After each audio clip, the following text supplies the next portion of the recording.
পদত্যাগ করবেন না মমতা বন্দ্যোপাধ্যায়, তার দাবি ভোট লুট করা হয়েছে। সংবাদ সম্মেলনে এই অভিযোগ করে মমতা বলেন, নির্বাচন কমিশন ভিলেনের মতো আচরণ করেছে। এদিকে এখনো বিজেপি ঠিক করেনি কে হবেন নতুন মুখ্যমন্ত্রী। এছাড়া রাজ্যের বিভিন্ন জায়গায় নির্বাচন পরবর্তী সহিংসতা হয়েছে।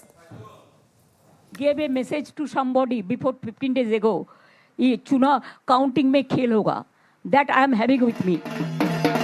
মমতা বন্দ্যোপাধ্যায়ের দুর্গে হানা দিয়ে নীলবাড়ির দখল নিয়েছে নরেন্দ্র মোদীর বিজেপি। তবে ভোটের লড়াইয়ের যে ফল সামনে এনেছে নির্বাচন কমিশন, তার পুরোটাই কারচুপি বলে অভিযোগ মমতার। বললেন, লুট করা হয়েছে vote. You cannot imagine what happened because that time CCTV was off. So far I know, I have seen the CCTV footage. জানালেন, রাজভবনে গিয়ে মুখ্যমন্ত্রীর পদ থেকে পদত্যাগ করবেন না তিনি।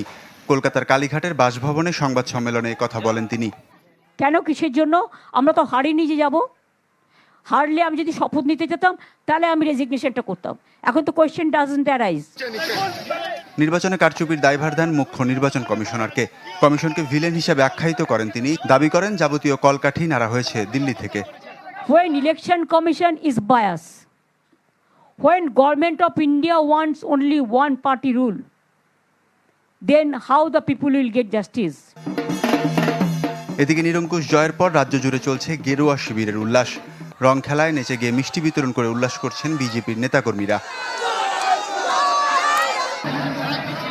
ফল ঘোষণার পর রাজ্যের বিভিন্ন এলাকা থেকে আসছে সহিংসতার খবরও।